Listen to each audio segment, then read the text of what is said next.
D'accord. Alors comment se C'était passe un projet sérieux, si tu veux. C'était un projet... comment se passe le passage à l'acte entre le fait d'être dans le coup, de regarder, et puis de dire, à un moment donné, j'y vais là, je me lance. Ah! Alors, moi j'avais quand même, là aussi, le côté paysan, c'est le côté prudent. Et le côté prudent, c'est le projet, au final, c'était celui que je viens de dire, mais c'était d'y aller pas à pas. Alors en plus, moi j'avais pas de sous, j'avais pas de capitaux à moi. Nous n'avions pas de capitaux à moi et Marie-Thérèse. On avait 4 enfants à nourrir, donc d'abord on travaillait tous les deux.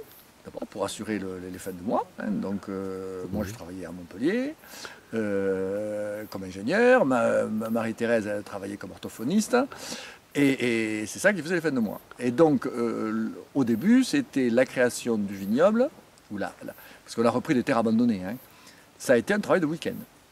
C'est-à-dire au début c'était petit à petit, ça a pris 10 ans pour planter à peu près une quinzaine d'hectares de vignes. C'était en quelle année? Alors ça, c'était en 78, de 78 jusqu'à 90. Ça, c'était la constitution du vignoble. Ça, c'était le travail de week-end. Et en 90, là, le vignoble était constitué. Le raisin, tu me diras où est-ce que je le portais pendant ces 10 ans?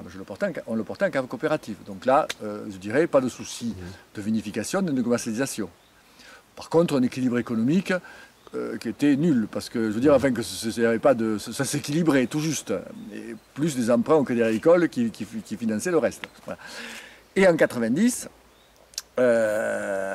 s'est posé le choix, on avait autour de la quarantaine, hein, 40 ans, l'âge des grands choix, et l'idée s'est dit, voilà, ce projet, on l'avait il y a 10 ans, mais maintenant, est-ce qu'on le concrétise vraiment? Et le concrétiser, ça voulait dire...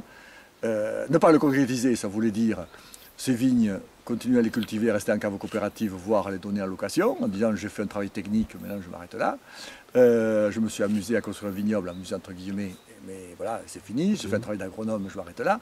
Ou alors, je finalise vraiment le projet, je saute le pas, là on fait un investissement vraiment important, on fait un chai de vinification, on prend le risque de faire du vin, et une fois qu'on l'a, on cherche des clients. Alors là, ça, c'est une autre paire de manches. Hein, alors la construction de la cave, tout ça, c'est 90. Alors 90 d'abord, alors la prudence aussi.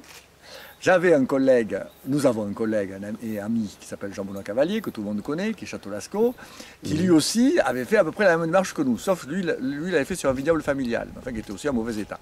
Donc il avait pendant 6-7 ans, il l'avait remonté lui aussi, toujours en cave coopérative, moi de mon côté, et puis à tous les deux, on s'est dit maintenant en 90, on saute le pas. Mais quand même, comme on ne veut pas prendre des risques toujours paysans, Jean-Benoît me dit, moi j'ai un vieux bâtiment de mon grand-père, une cave pourrie, le toit est à moitié effondré, mais enfin de toute façon il faut que je le refasse. Les cuves sont en béton, on va le faire, mais tant pis, on va les paraffiner, on va acheter du vieux matériel, d'occasion, un vieux pressoir, des vieilles pompes, des vieilles manches, toute d'occasion.